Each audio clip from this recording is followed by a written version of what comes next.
Welcome back to the Mr. Creepy Archive, where we unravel the darkest secrets of the human experience. November 13th, 2022, Moscow, Idaho, a seemingly peaceful college town. But behind the facade of normalcy, a storm was brewing. In the early morning hours, darkness descended upon an off-campus rental home. For young lives, brimming with promise and potential, were tragically cut short.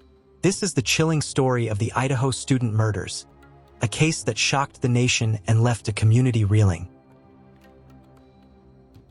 Before the headlines and the horror, there were four vibrant young people, each with their own dreams, their own stories.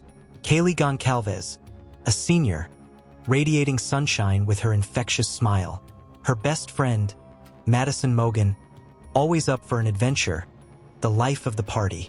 Xana Kernadal, a junior, finding her way in the world, her kindness touching everyone she met.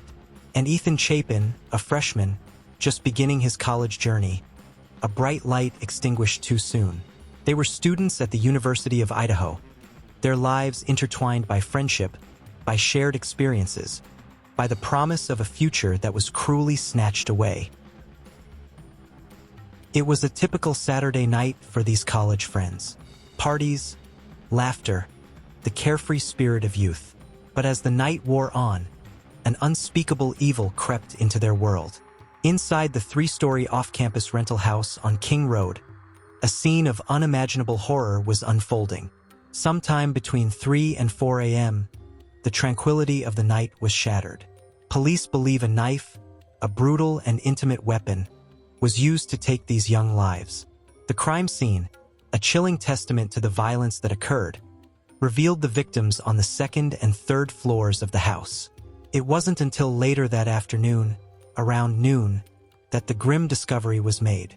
A call to 911 reporting an unconscious person quickly escalated into a full-blown homicide investigation. The peaceful college town of Moscow was now the center of a national nightmare.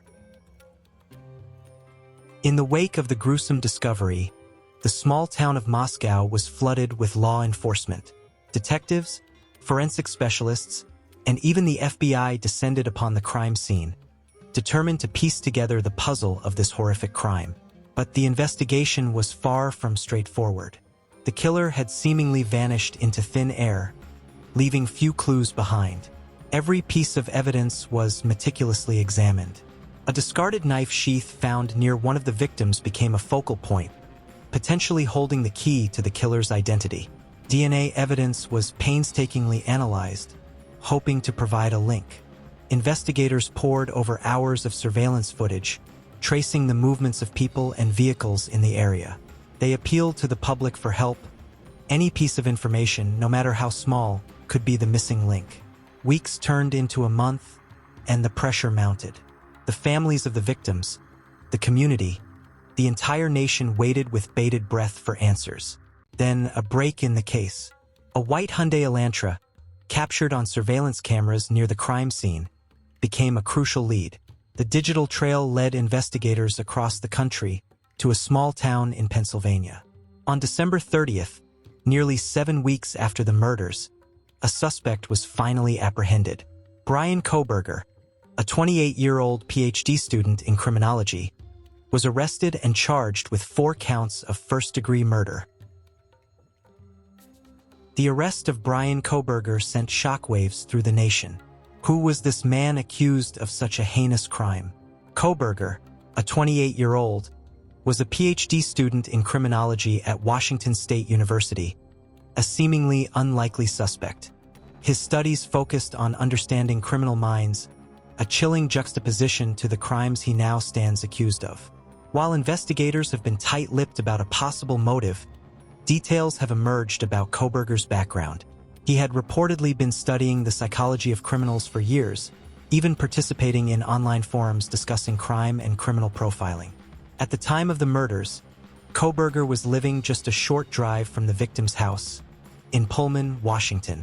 While no clear connection between Kohberger and the victims has been publicly established, investigators have suggested that he may have targeted the house or the victim specifically. Kohberger was extradited back to Idaho to face charges. He currently faces 4 counts of first-degree murder and 1 count of felony burglary. He has pleaded not guilty to all charges. The legal proceedings are ongoing, with the possibility of a trial looming in the future. The evidence against him, including DNA found on the knife sheath at the crime scene, will be closely scrutinized as the case unfolds. The impact of these brutal murders extended far beyond the walls of that house on King Road. The families of Kaylee, Madison, Xana, and Ethan were left with an unimaginable void, their lives forever shattered. The pain of their loss is a wound that may never fully heal. The University of Idaho and the Moscow community were shaken to their core. A place known for its safety and tranquility was now forever linked to a horrific tragedy. Fear and anxiety gripped the town, and the once vibrant campus felt the weight of grief and uncertainty.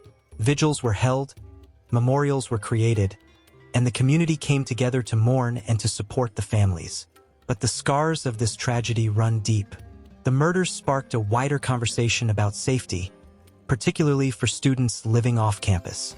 Questions were raised about security measures, about the role of law enforcement, and about the responsibility of universities to ensure the well-being of their students.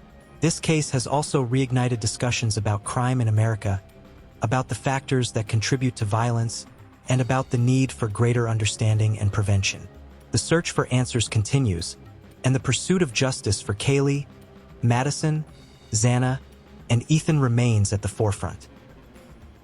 The story of the Idaho murders is a stark reminder of the fragility of life and the darkness that can sometimes lurk beneath the surface of seemingly ordinary places. It's a story of loss, of grief, and of a community forever changed. But it's also a story about resilience, about the strength of the human spirit in the face of tragedy. As the legal process unfolds, we can only hope that justice will be served and that the families of the victims will find some measure of peace. Kaylee, Madison, Xana, and Ethan. Their lives were cut short, but their memories will live on. They were friends, siblings, daughters, and sons. They were full of life, full of dreams. Let us remember them not for how they died, but for how they lived. If you'd like to share your thoughts or condolences, please leave a comment below. You can also help keep their memory alive by sharing this video and raising awareness about this case. May their souls rest in peace.